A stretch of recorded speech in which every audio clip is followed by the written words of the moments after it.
The man, then Eric, and the voice of NEW, Vince Berry, hitting all the topics like a clothesline flurry. Turn up your speakers and hear your car, even on your couch. H Raw, who NXT, handing out SmackDowns. Follow on IG Plus. It's sponsored by Tag Me a Date. Go to YouTube and sub now for every update. It's all wrestling here. No safe space. Now listen in. Time to hear from some of the greats.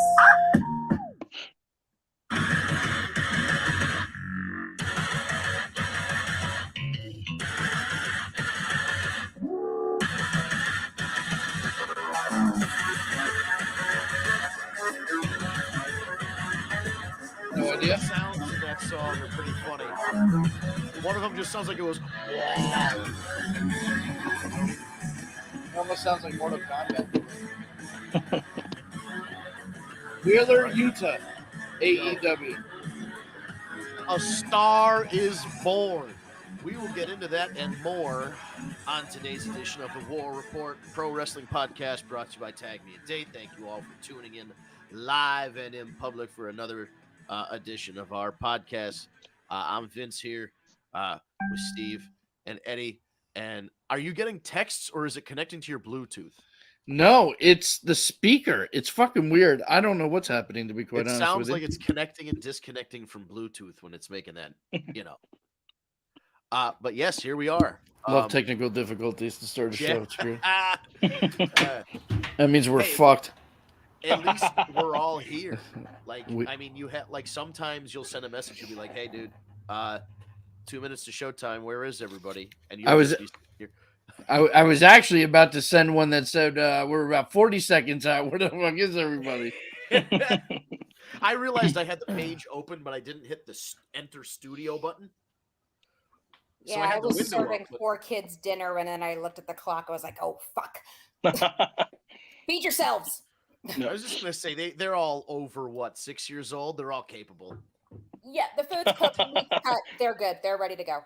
It reminds me of there was an episode of The Simpsons way back when Marge wasn't home or something, and Homer was taking care of the kids, and he taught Bart how to eat over the sink. So if you drop food, you don't have to go clean the floor. You just dropped it in the sink. Nope. Just put a whole big towel across the floor. Put the plates on the spot in the towel. There's the remote. There's the TV. You're on vacation. Have fun. I don't care. Oh, are they on spring break right now? They are this whole week. Yep. So then just fold up the blanket and throw the blanket in the machine. I'm good. You guys going to Club La Vela in Tijuana, Mexico? I'm going. I don't even know how to act myself. I'm actually kid free and wife free today, and I don't even know what to do. And you're on a podcast. I'm on a podcast. But I did see a very cold pint of beer. I did. The first thing I did was I figured, hey, I'm alone. Pour one back. Just like when you go to Chili's, he froze the glass. Like he put the glass in the freezer and then put the beer. Oh, it's perfect. That's the only way to do it, bro. You know what I'm saying? I think I do right. So now that we're all liquored up and ready to go, we can talk about some wrestling. Think about some wrestling. So I guess we should just get into it really briefly here. We played Wheeler Yuta's music to start the show. They started this storyline with Mox Danielson. They had a match, led to William Regal coming out. Rather than being opponents, they would be teammates. The Blackpool Combat Club seemed like they were recruiting new wrestlers, and Daniel Bryan was talking about, looking for people that he could teach his style of wrestling, and Mox could teach his style of wrestling too. And up comes Wheeler Yuta, who's had a hell of a time trying to beat Jon Moxley. One time he literally got beaten 40 seconds by Jon Moxley very early on in his career. So, he's had competitive matches with Daniel Bryan. He had another slightly more competitive match with Moxley earlier this year or later into 2021. And finally got his big chance again against Moxley on Rampage on Friday. And the cool thing about it was, Wheeler Yuta lost the match, yes, but he came out of it looking so good because Moxley let the kid get offense in. I mean, it started out right away with Yuta diving out of the ring onto Moxley, ambushing him, and like the kid kicked out of the paradigm shift. He kicked out of the elevated paradigm shift / Death Rider DDT, and he didn't tap out. This was the old ECW ending of I'm not going to tap out. You're going to choke me out. And so he got choked out. Technically didn't submit, lost the match, but did not submit or get pinned, and was covered in blood the whole way. They did the sharpshooter spot from Brett and Austin at WrestleMania, where they like it was actually a cloverleaf instead of a sharpshooter. Moxley had Wheeler Yuta pulled back. Yuta's face was covered in blood. They zoomed right in on it, and he's and finally at the end of the match, he gets choked out. He comes back. He thinks he's going to have to fight all three of the guys, but instead, William Regal gets Wheeler Yuta up to his feet, offers a handshake. Wheeler Yuta accepts and then takes the blood from his forehead and writes BCC on his chest. So officially, Wheeler Yuta is no longer a member of the Best Friends faction. He is now the newest student of the Blackpool Combat Club. Hell of a match, hell of a performance, and as Tony said at the end of the show, after it went off the air, he came back out and addressed the crowd with Wheeler Yuta and said a star was born tonight, and I think it was true. Without question. Without question. I mean, it was just so well done. Good for him. He's been trying for a long time. And this is going to be his defining moment for sure. Yeah, I remember seeing him on the indies. He wrestled in Chikara. He'd wrestle in Beyond Wrestling. Every so often, I'd kind of go to a show, and he would just be, it was like typical northeast of the United States independent wrestling thing. Chances are, if you go to a wrestling show, you're going to know at least one person, if not two or three, if not the entire show already. Like there's a crew of people you just get used to seeing, and Wheeler Yuta was just one of those names that would keep coming up, and he'd keep making the drives, and he'd keep doing the thing, and like I always thought just because of he had a good name, he could wrestle pretty well. He's a good looking kid. He's like, I don't know if he's fully Asian or he's only part Asian, but like he's got a really good look. Just photogenically. So I thought he was always kind of destined to make it somewhere. Didn't think it was going to be AEW. Didn't think it would be replacing Trent in the Best Friends so he could team with Chucky T and Orange Cassidy, even though it makes sense in retrospect. But now he's proven through wrestling in the Ring of Honor Pure Division and then wrestling these matches with Mox and Bryan Danielson that he is, he's a shooter, man. He's a grappler. He's a wrestler for sure. So I'm hoping that we get to see more of that. Maybe, now that he is the Ring of Honor Pure champion, the Pure rules are a little less pro wrestling and a little bit more Greco-Roman style. There's only a certain number of rope breaks. You can't strike with a closed fist. You can only do slaps and palm strikes and forearms. Like there's certain rules that they have for the Pure division. And I feel like now that he's been blessed by this Blackpool Combat Club thing, those matches are just going to be like brutal, hard-hitting affairs. So looking forward to it. Yeah, it's going to be really good. I'm excited.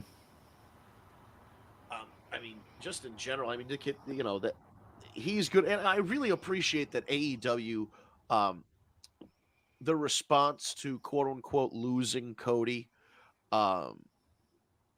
wasn't just to like go back and go like, hey, we signed X-Pac. We signed, Braun Strowman. We brought in they didn't just go find somebody and sign them and be like, hey, look, this is that's the new Cody, guys. They really went back to the drawing board of, we have all these young guys and girls on the roster. Let's elevate them. So you see a change in attitude for Chris Statlander, more TV time for guys like Hook, more TV time for Yuta. The Daniel Garcia got paired up with Jericho now. I mean, Daniel Garcia is going to be, I feel like, and I've said this before, it's going to come down to the Jericho Appreciation Society sports entertainers wrestling against the Blackpool Combat Club pro wrestlers. And that's going to be the feud. And I feel like Daniel Garcia is going to be the linchpin because he came in as a grappler, as a wrestler. And this Jericho thing, now he's calling himself a sports entertainer. I feel like the Blackpool Combat Club is going to have to, like, fight for the soul of Daniel Garcia or something like that. Save him from being a sports entertainer. Did you just say fight for the soul? Yeah. Amazing. That was good. I mean, I agree with you 100%, man. You have to, AEW has to go ahead, right? And they have to create their stars. There's only so much you could rely on when you sign so much WWE talent, bringing them in. Yeah, face value. You want to sell tickets, passes, and seats, so that does make sense. But at the same time, you want to go ahead and create those stars for the future and then have that longevity in your company. And I definitely think that's the problem. That's the problem WWE's having right now, is creating new big stars. Yep. So they can't fall into that same trap, because if they do, we're back to square one. No, but WWE is having a problem with rebranding what they already freaking have and not showcasing what they have. That's the distinction. I mean, Tony Khan has to build storylines with all of it. That's fine. This is all new talent that he's bringing in. Some of these guys have been there for fucking years. It doesn't matter if it's NXT, Raw, SmackDown, or whatever, and they're just redoing bullshit like Ezekiel, Elias. I mean, what the fuck?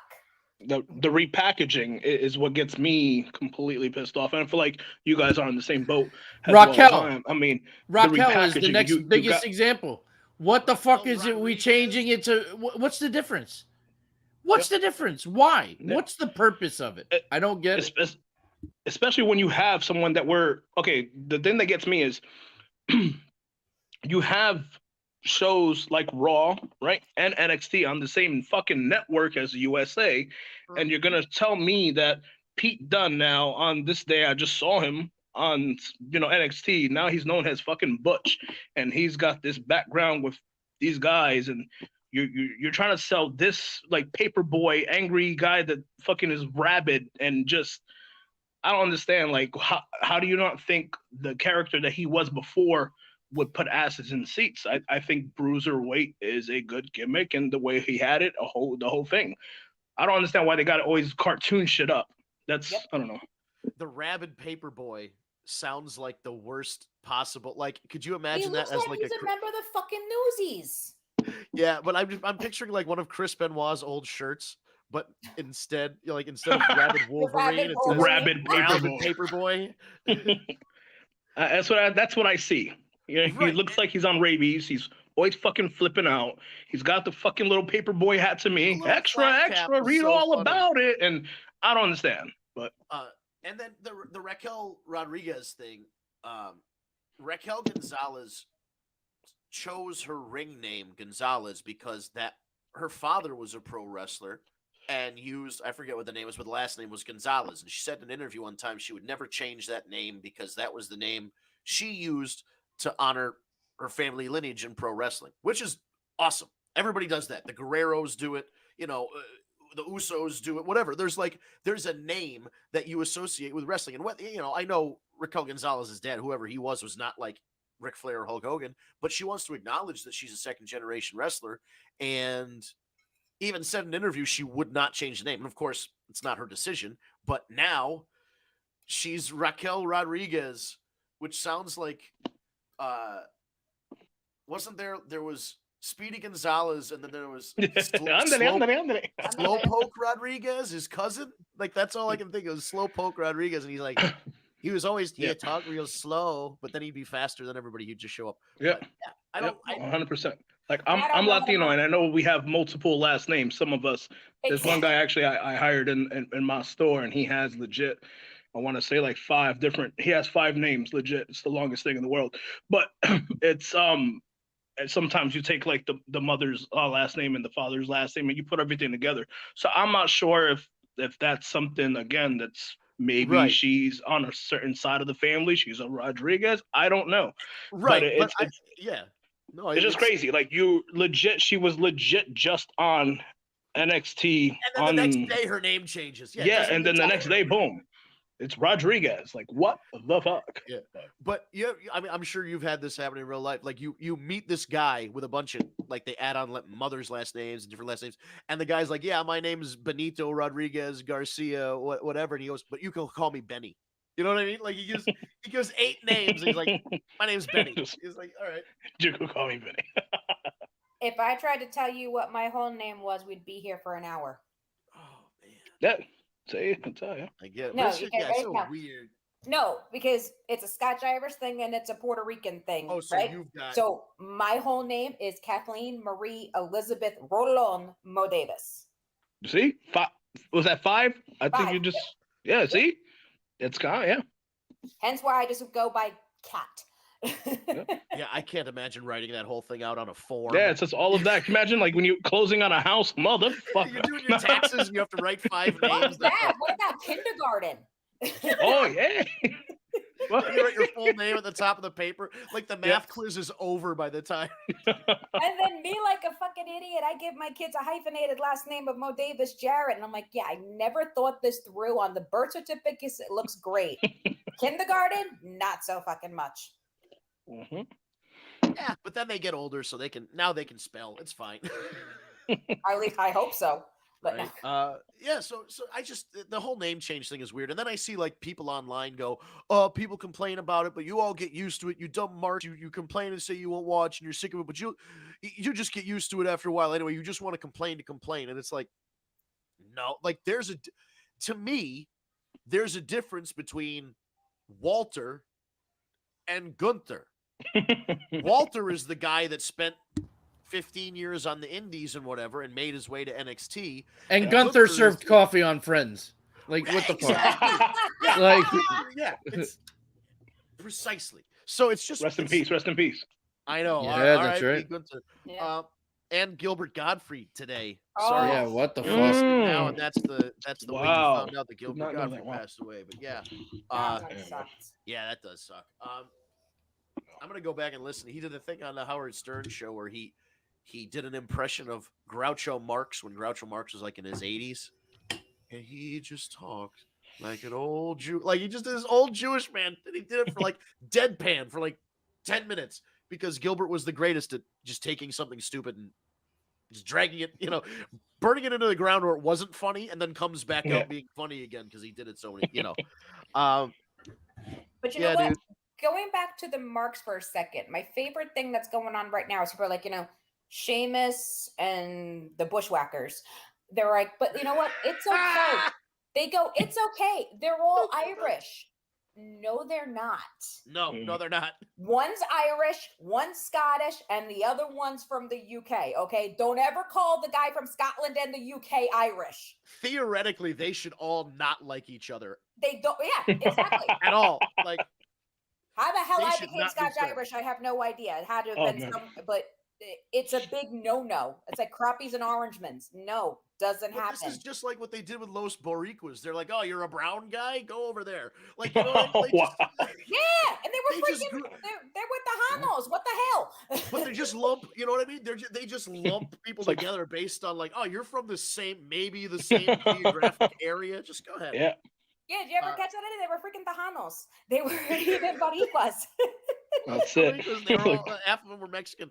I don't even speak Spanish. It's like, You have to see the looks I get when I start, though, because I'm like, wait. People don't realize you speak Spanish. as Yeah, fluently as you do, of it's not the course. Spanish I learned in school. Sorry. No. That's Not what that shit. my Spanish teachers would call that street Spanish. They say you don't Oh, want to yeah. learn street Yep. Spanish. It's like Nope. everybody speaks. Spanish. Nobody speaks school Spanish. Everybody speaks street Spanish. I speak Yeah. New Yorican. Yep. Yeah, Yeah, it's good. exactly. That's what you get around these parts. The one weird name change for a guy who's been on TV for a little while on Raw and established himself and had a match at WrestleMania.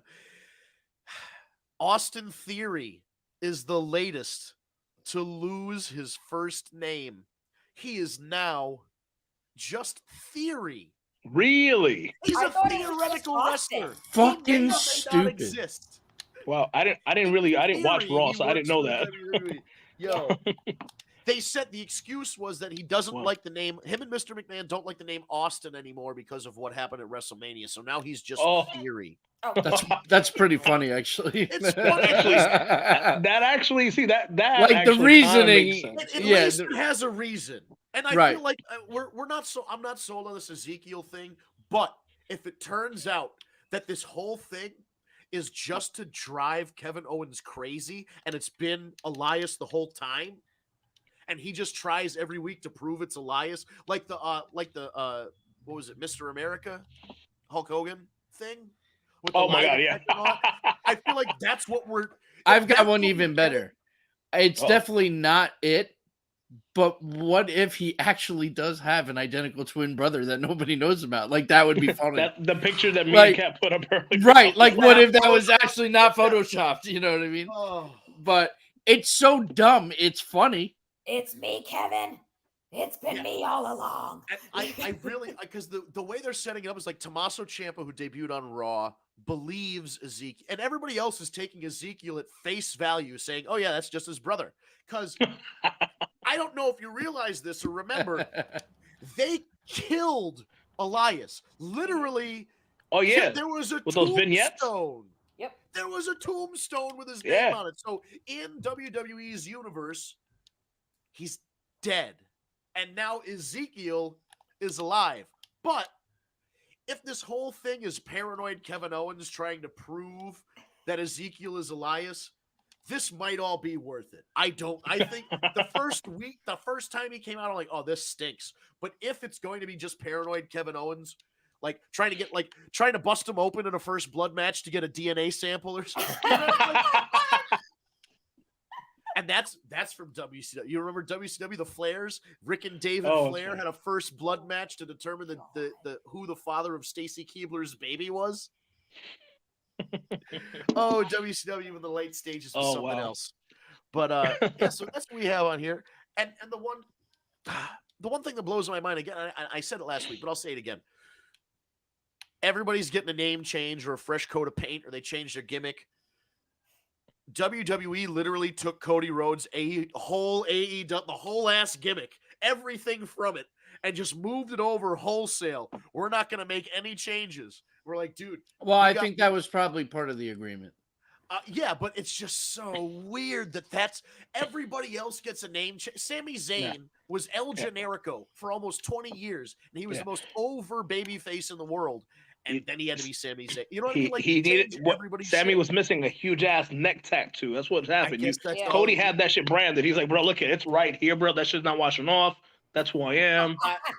You gotta sign me. This is how I am. I'm not getting this shit removed. So once the giant CGI neck tattoo started spinning in midair during the WrestleMania entrance, I'm like, we're in the wrong timeline. Remember when I said when Kobe's helicopter crashed, the timeline split? Yep. We're on the bad timeline right now. And the giant CGI monstrosity of Cody's neck tattoo was like, that's like the Grim Reaper. It's doing its thing. Supposedly, don't know if it's true, but he has the #1 selling shirt. Or let's say number 2. I think Roman Reigns is still outselling him as he should. But I believe that's what they're saying. And you got to pre-order a lot of his stuff. If you go on WWEshop.com, there's so many shirts that he already has out, and you got to pre-order it. You're not getting it for like till August or some shit outrageous. That's crazy. Oh, just in time for what people are saying online, the SummerSlam main event. Cody Rhodes challenging Roman Reigns for all of the marbles for the titles. That's the same look I had. And listen, I've got plenty of pictures of me in the ring with Cody Rhodes and posing with him and my mom and all this stuff.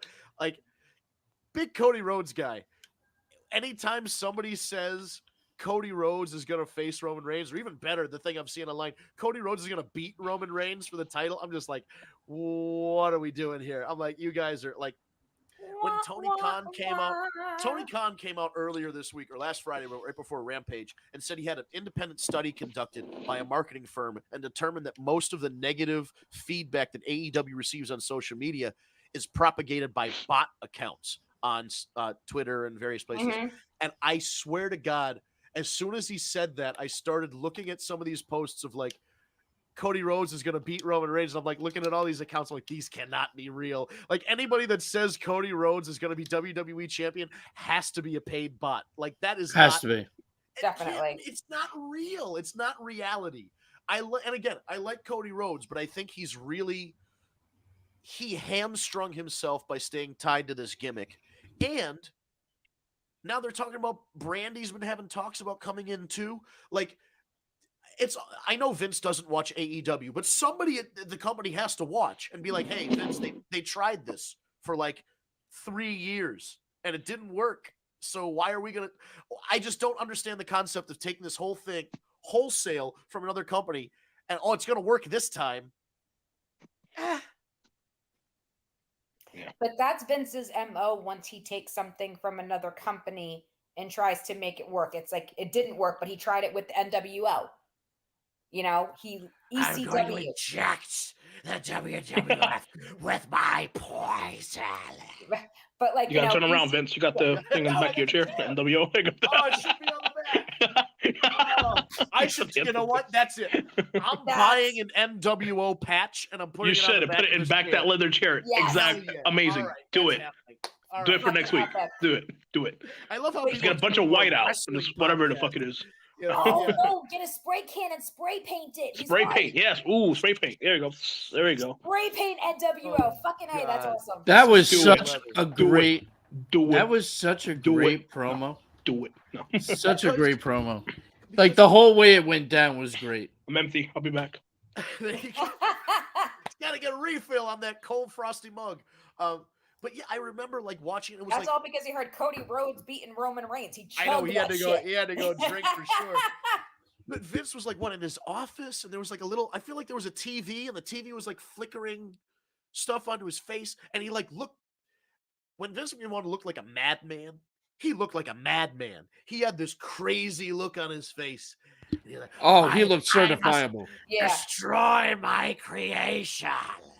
You know, why do we remember things from 20 years ago, but we can't remember what happened on Raw last week?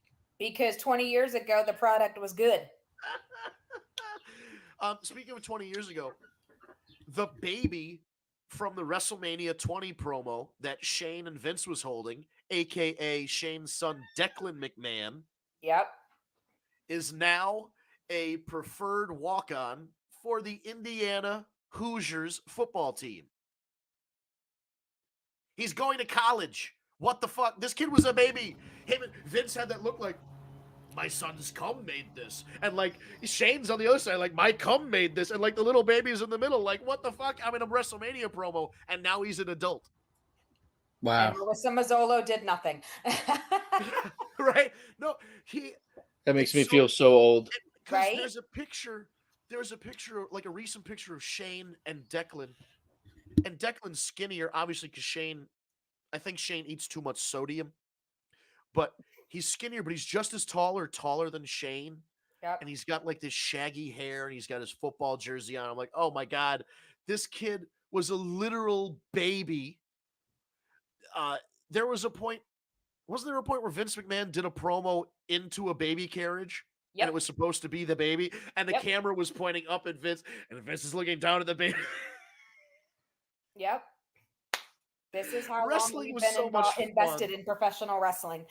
Oh, and now that baby is now going to college. And just think in a few years, that now college student football player could be in the NFL, could be wrestling for WWE, or what's more likely, could be working backstage for WWE. Yeah. Shane McMahon's son. Well, could you?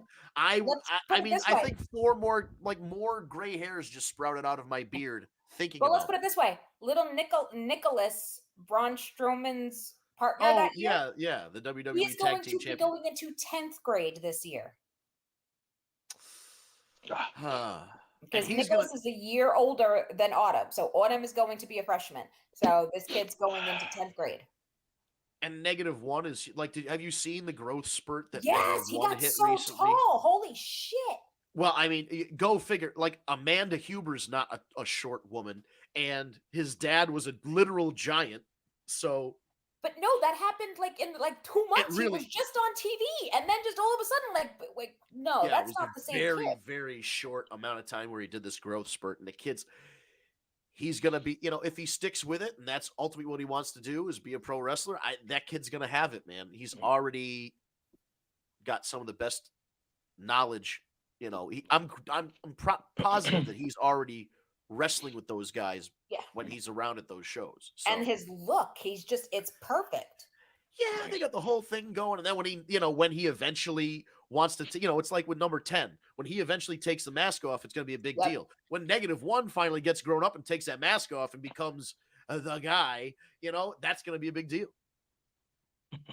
But he's going to have to fight Hook, who will have held the AEW championship for 8 years before that happened. Because Hook is going to beat not Bob Backlund, is going to beat Bruno Sammartino's record. Bruno Sammartino, because Bob Backlund only had it for 4 years or 7 years. Bruno had it for like 8 years, 12 years. Bob Hook Backlund is going to be never that lost guy. it. Arnold Skaaland threw in the towel. That's right. He never gave up. But Hook is just going to hold that title forever until maybe -1 unseats him, because Hook is destined to be a superstar. 100%. They officially made this no talking thing like a real thing on TV. They had Lexi Nair, who's DDP's daughter or stepdaughter, doing the interview. She's like, "You haven't said a single word on AEW television. Can you give us your thoughts on your upcoming match?" She points a microphone in his face, and he just looks at her and goes back to eating his chips. The whole interview is just eating chips. She doesn't say. And Danhausen on Twitter tagged like Frito-Lay, Doritos. He tagged all the chip companies, and he said, "Can you help me put a curse on Hook?" Oh my God. I am a huge fan of Danhausen. He puts P.S. Send Danhausen free chips. That's The guy's fucking great. amazing. He never, honestly, as far as I'm concerned, never needs to even wrestle in a match. Nope. Oh. I don't care. Just have him go around. Like, he should be. You remember, like, back in the day, you would watch like Joe Bob Briggs, that TNT Monster Vision or something like that, where they would have a host introduce the horror movies, and then you get like half an hour of a horror movie. They'd cut back the host and they go to commercial. That's Danhausen. Like, Danhausen should just be like Tales from the Crypt. right. Yeah, he's like the Crypt Keeper. Yeah. On Halloween, like they can't call it Halloween Havoc, but if they had a Halloween show, they should have the intro like Tales from the Crypt, and just have Danhausen be the Crypt Keeper, telling, like, introducing the pay-per, like introducing the matches. Oh, AEW, I hope you're listening. He is so good. He is so good. It's a fun kid because, like, the character, he's done interviews about this. The character's based on like Mr. Burns from The Simpsons. Hey, Tara, the good thing about the internet is you can always rewind and come back later. Hi, Tara. Cheers. Yeah, welcome to the beer show. number 2. Yeah, Danhausen is great. It's based on Mr. Burns. He's based on like Conan O'Brien. The face paint is based kind of like on Pazuzu from The Exorcist. It's all just a mishmash of like horror and comedy reference. Like it's fun. The guy's got it figured out. Like, him and Orange Cassidy both just have a locked in idea of what their character is. Yep. And he has the voice. Where's that come from? Like, how do you decide one day? Like, that's your voice now. You have to talk like this all the time when you're in public. George the Animal Steel had it right. George the Animal Steel decided. He just grunted. It was perfect. He never had to say a fucking word. Yeah, he just grunted. To have actually audited one of his classes, though. Can you imagine having to sit and have George the Animal Steel be a professor? The best part about it was he would keep kayfabe, and when kids asked him about it, he would say it was just a guy that looked like him. Like, even though, like, everybody, he knew they knew he knew. Like, he was still just like, nope, not me. Yep. But can you imagine actually auditing one of his classes? He just starts eating the textbook. Is your tongue green? Amazing. This is why we need a time machine so we can go back. Times like this. I believe they dedicated the football field to him. Yes. at that school where he taught at. So George Steele. Oh man, George is a fun guy. One time, and I'll tell the story very briefly. We'll get back to regular wrestling. Right, About- this is winner. I know, right? I want to say almost a decade ago, George the Animal Steel was on a couple shows that I was working. There was a spot where Matt Taven was supposed to do a top rope moonsault from the top rope to the outside and land on our friend Bull Dread. That night, Bull Dread, who is a 300-pound bald white guy, was wearing black trunks with red trim. George the Animal Steel, 300-pound bald white guy, was wearing black pants, a black shirt, and had red trim around the collar and the sleeves of the shirt. Matt Taven did the check behind him, saw a 300-pound bald white guy in black and red, and did his moonsault, thinking he was going to land on Bull Dread, who would just catch him. He landed on 60-something-year-old George the Animal Steel and clipped him in the fucking head. And immediately, this was a tag team match where like a local cop was on the babyface team, and the heels were facing. It was all to draw. Like the whole place went silent. The match literally stopped for a second to see if the guy was alive. And then once he was okay, things started moving again. The problem I had, the cop was in the ring and he was by himself, and I'm just shouting to anybody who would hear me. I was like, "Go home!" For those who don't know, if you say "go home," that means finish the matchup right fucking now. And I'm the timekeeper and I'm the ring announcer, and this is broken down, and I'm just yelling to anybody. I'm like, "Go home!" And the only guy who can hear me is the cop in the ring who doesn't know what that means. So they go, and they work another 5 minutes of this match. The cop hits a spear on the bad guy, pins him, handcuffs him, whatever. And George the Animal Steel's backstage with an ice pack on his head, ice pack on his neck. It was a Friday night. Saturday, he's coming in. He's a little worse for wear. He sees Matt Taven. Matt Taven's been apologizing for 24 hours straight. Every time he sees him, "I'm sorry. How are you feeling? Are you okay? How's your neck? Can I get you something? Do you need a soda? Do you need a water?" Being very apologetic. And at one point in the locker room, George the Animal Steel just walks up to the guy, to Matt Taven, and flicks him in the nuts. He goes, "Now we're even." Oh, shit. All right. Wow. I'm sitting there, I'm just watching this, and I'm like, What's the capital of Thailand? bang. And he just, Bang. oh. So that is a badge of honor that Matt Taven wears on his balls. Amazing. That's very cool. That's very cool. A badge of honor. We got cup checked George by the Animal Steel flicked my nuts. He almost, first it was, I almost killed George the Animal Steel. Yeah. And then George the Animal Steel flicked me in the nuts. So It's amazing. That's the best receipt you could probably ever get, man. Shit. That's I don't know if there's a moral to that story, but anyway. Don't hit a This is why you 67-year-old subscribe. guy if you want to keep your nuts, maybe? I don't know. Stay tuned for more backstage stories whenever somebody relevant comes up. This is why you should subscribe to the channel. Yeah. I don't even know where we go from that. I have no idea. Wow. All right, so I got it. Since Eddie is our resident Roman Reigns, he's the guy that, when you cut to weather or sports, we can cut to Roman Reigns news and opinions, and it's gonna be Eddie. And I gotta know, what is your take on this? It seems like they're kind of stretching it out, not kind of making it clear who the next opponent is gonna be and all that. So what is your Roman Reigns, as a Roman Reigns expert, what's your opinion? So I honestly did not watch Raw. My bad. So I'm not sure if, what happened on that. Last time I watched, they really didn't. I watched them on SmackDown. They weren't really talking too much about Roman Reigns and his next opponent. Right. They were talking obviously about the bloodline getting all the gold, the Usos taking on RK Bro and bringing home everything. That's where I left off. If I am, in reality, Roman Reigns, let's face it, like he said on SmackDown, he's done it all. He's done it all. He's beaten pretty much everybody there is to beat. He's got all the gold. He's set. He could be just relaxing in the island of relevancy. And it looks like Shinsuke, I'm not sure if they're heading towards a feud with that.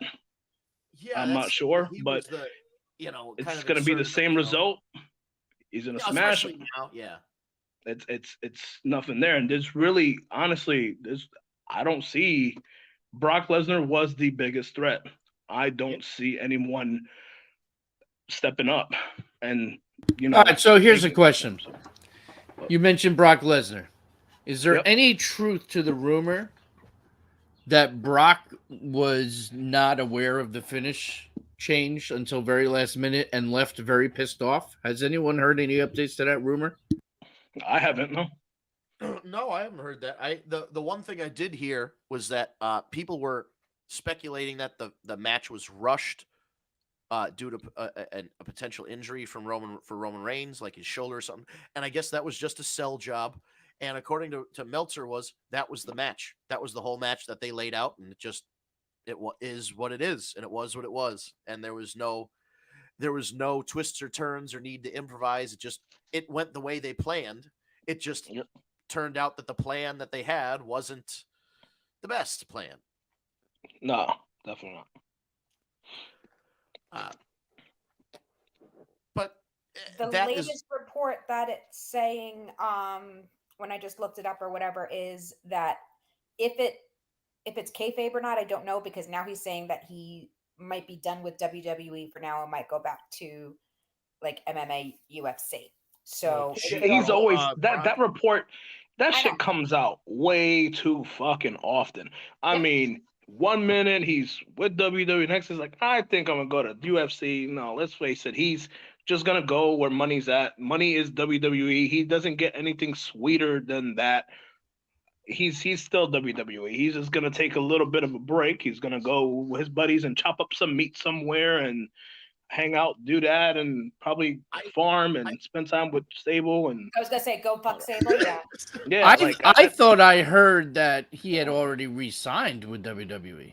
Yeah, I don't think he's going anywhere. I don't think he's going anywhere. Like I said, I the more along the lines I read this, the more I think it's kayfabe, especially like after what been said, after what the Meltzer report came out, because it looked like after everything, when it came out with everyone who produced each matches and everything like that, that dislocation was a sell the entire time, and that's how the spot was supposed to go. I still think it was a shitty finish to what was a decent, a very good match. I will give that for a Brock Lesnar match. It was one of the better ones. I don't know, dude. There's something about, I understand as a heel, and maybe the heels need to cheat to win, but it's also WrestleMania, and it's the last match of the weekend. Right. Give us a clean finish. Should Brock really have a problem putting over Roman Reigns clean in a match? I feel like that's always been what we want. That's why this feud has never ended. It's never been a clean finish. If there was just a clean finish, we could all get over it and move on with our lives. Yeah, that's exactly what it is. No, I agree with you 1,000%. Lesnar should have never hit him in the nuts. I agree.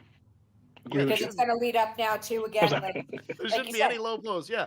No, but if he takes a break for 6 months now, then he shows up again 6 months from later. I want my rematch. I was the champion, Yeah, we're going to get it again. Yeah. Yep. Yeah. Kat, I'm surprised that Brock didn't use the line from his first UFC interview where he's like, I want to go home and drink some Miller Lite because Bud Light ain't paying me shit. Bud Light ain't paying me shit. Yep. I might even get on top of my wife tonight. Woo! And Joe Rogan's just sitting there like, all right, so about round 2. Wonder how Mark Mero feels about that. Never mind. I always wondered about that.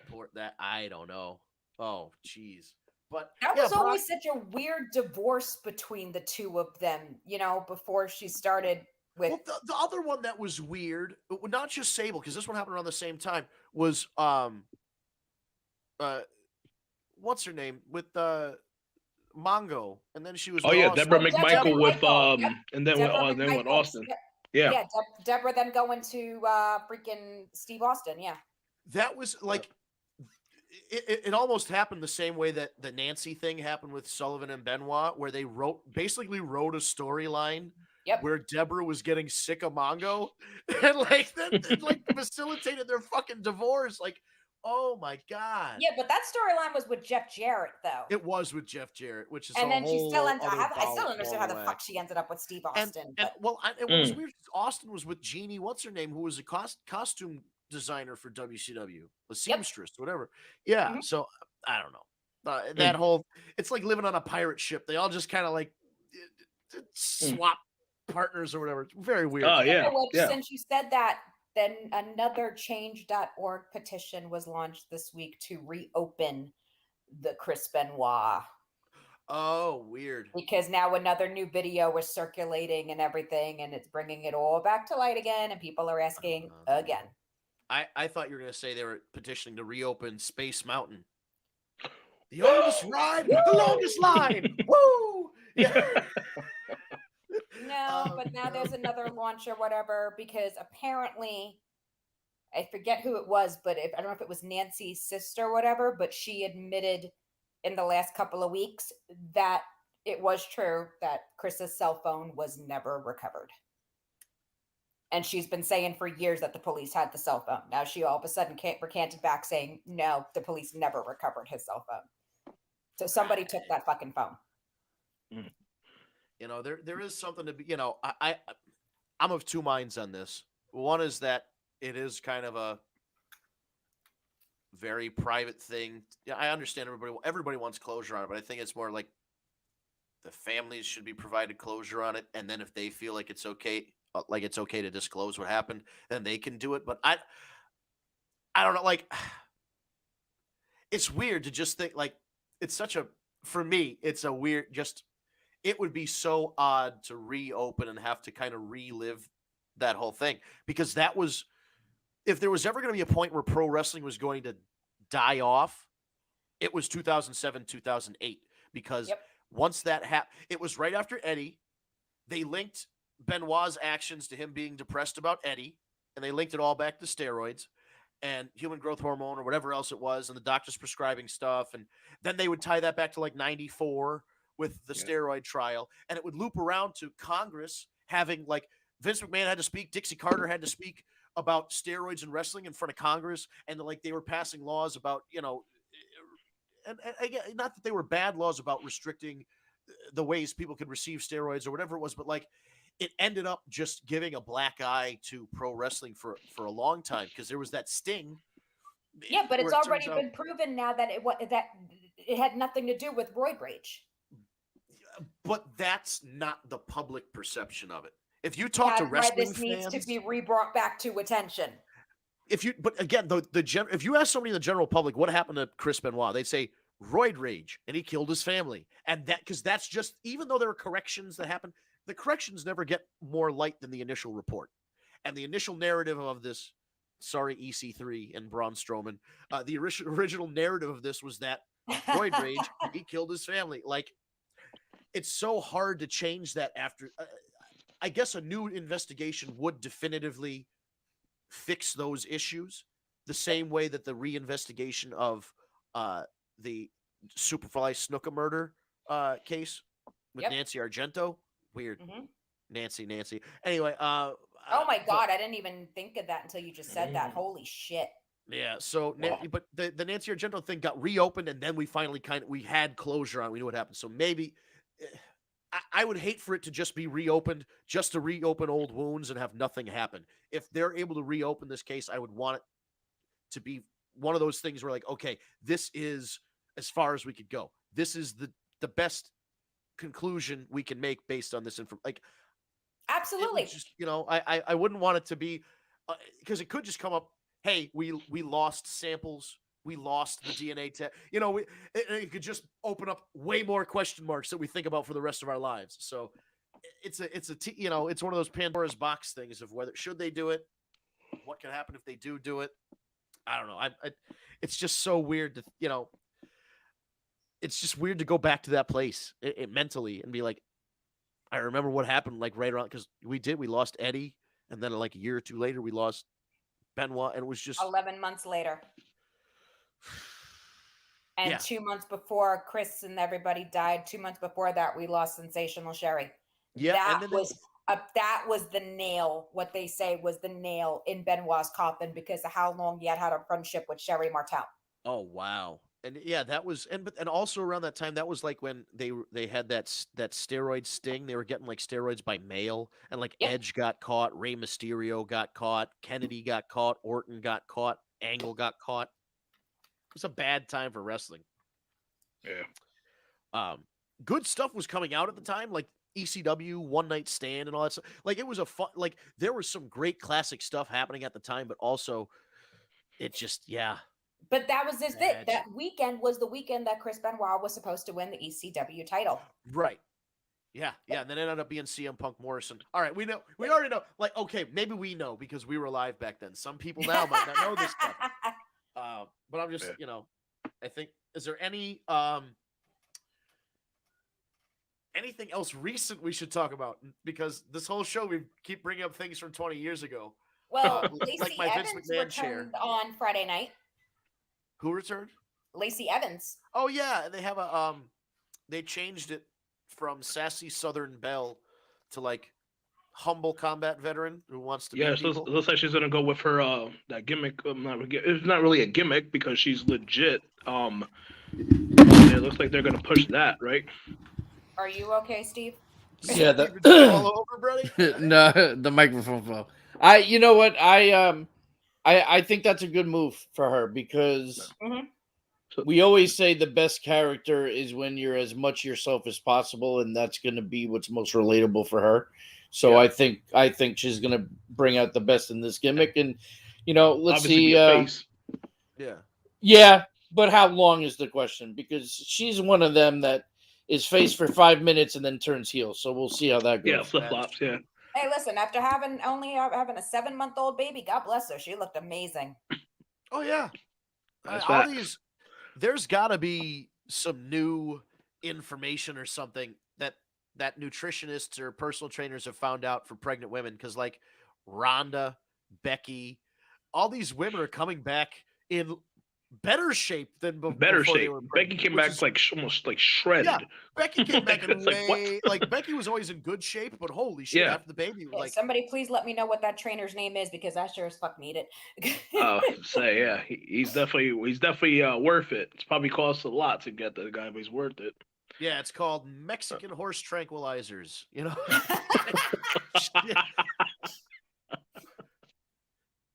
God, you never know what they get. They just give you a crate of stuff and say, "Take it; it'll make you grow." Take it and make you grow. I still think it's the coolest thing ever, though. One of Ronda Rousey's pictures after winning the Royal Rumble, she's in her bus, taking off her wrestling gear and everything like that. And she's literally breastfeeding her daughter, like in the middle of the whole thing or whatever. Like she just went Yeah, I out saw there her. Yeah, she was on Ellen and she talked about it. Yep. She was this badass mom for bit, and then it's like then right back into the mom gear. I love it. That's freaking awesome. Yep. Am I the only one that was hoping that she like used a wet wipe or something on her nipple? Like I feel like it would be too it would be too like it wouldn't taste good. It would be salty. It'd be sweaty. I Like think that's what she said. Too. She said that too. She said it's going to be a it might little have been a little salty. salty. Okay. So Went I have straight to for it. Hey. explain stuff to the gentleman in the room again. There's different padding stuff that you do to protect that shit. Your kid doesn't taste it, okay? She's the one that said it, not us. yeah, all right. We're just reiterating what she said. Regardless, your body does need sodium. So Yeah, but listen, God, are you saying men's nipples don't get sweaty? My nipples Give get a fuck sweaty. what And y'all's nipples do. It's okay. Vince, we don't want to hear about I your have nipples. Greg. Could you milk me? All right, this show just went left. What the fuck just happened? Left. Vince, we don't want to hear about your nipples. Thank you, Gaylord Hawker. We can't stay on topic. Sorry, folks. It's a wild night. It's a wild night. And he's like, I got no kids. I can have any topic I fucking want in the house right now. That's right. Wilding out. I'm over here and I see my kid's Minion hat. I do miss him. Put it on for the show. Oh my God, that's fantastic. Love it. Miss you, Mio.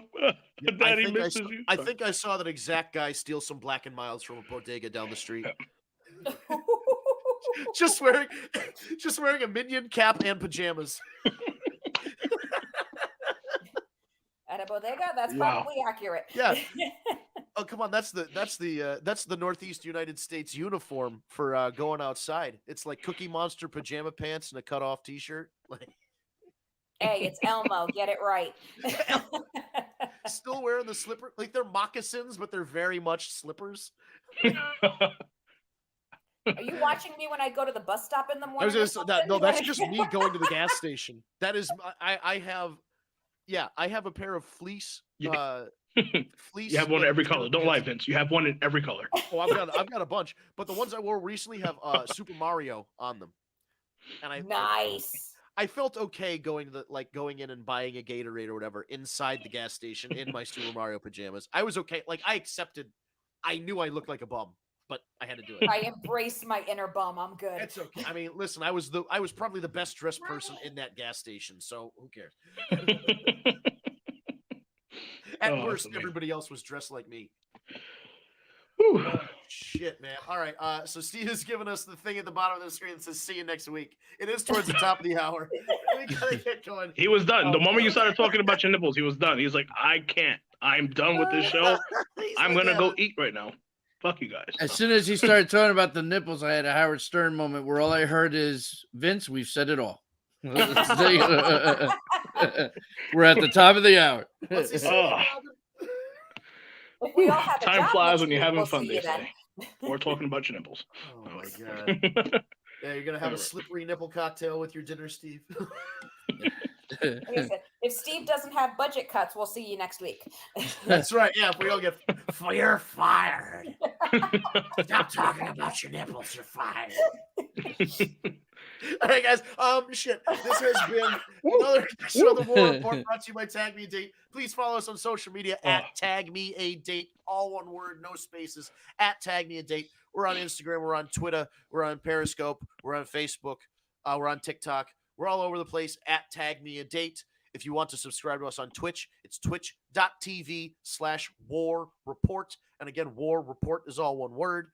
YouTube.com is just Tag Me a Date. So when you go to YouTube.com, you type in Tag Me a Date, all one word, into our the search bar, and you will see our channel. You can hit subscribe, hit the bell for notifications, and when we go live Tuesday evenings, 6 p.m. on Eastern time. We did just go through daylight savings time. Please adjust your clocks as you need to make sure you enjoy us live. But the best way to enjoy us live is to subscribe on one of our numerous live streaming platforms. We stream on Facebook, we stream on YouTube, we stream on Twitter/Periscope, and we stream on Twitch. So if you look for the War Report or Tag Me a Date on one of those platforms, you can subscribe and know when we go live rather than having to keep track of what day and time it is.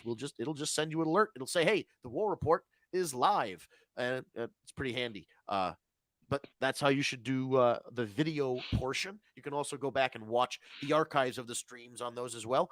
But if you prefer an audio version, about an hour after the podcast goes off, so between 7 and 8 p.m. Eastern time, Ryan, who needs to get back on the show as a contributor, we appreciate what he does backstage behind the scenes because he does our pick'ems and he does he pulls the audio and turns them into podcasts.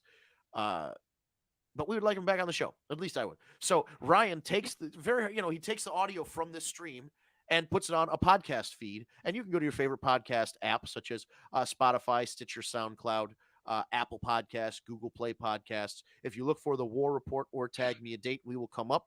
Just know that if you search for the War Report, there are 2 War Report wrestling podcasts. The icon or the graphic for the podcast will say Tag Me a Date on it. That's how you know it's ours. It will say both the War Report and Tag Me a Date on it. So that's how you know that is our podcast versus the other one. Also, if you'll notice, theirs came out within the last 2 years or so. We've been around for like 7 or 8 years now at this point. You should be able to notice the subtle differences between the 2 podcasts. I don't give a shit if you subscribe to them, but you should definitely subscribe to us. And as always, if you have any friends that are fans of pro wrestling and you think they'd enjoy the podcast, feel free to share one of the episodes on YouTube or Twitch or share a audio-only version from your podcast app. However you think they will get engaged in the show. We always love having more people in the chat. We love having more people listen to the show and attend the live streams as well. So spread the word. Let your friends know. If you're a wrestling fan, tell some other wrestling fans. And that's how this whole thing works. The more you subscribe to us, the more content we can put out for you. But we will be back again next Tuesday, 6 p.m. on Eastern Time for another live streaming edition of the War Report Pro Wrestling Podcast, brought to you by Tag Me a Date. I want to thank you so much for tuning in. We really do appreciate everybody that listens. We will see you next week, and I hope you enjoy the rest of your week. Have a good one, everybody.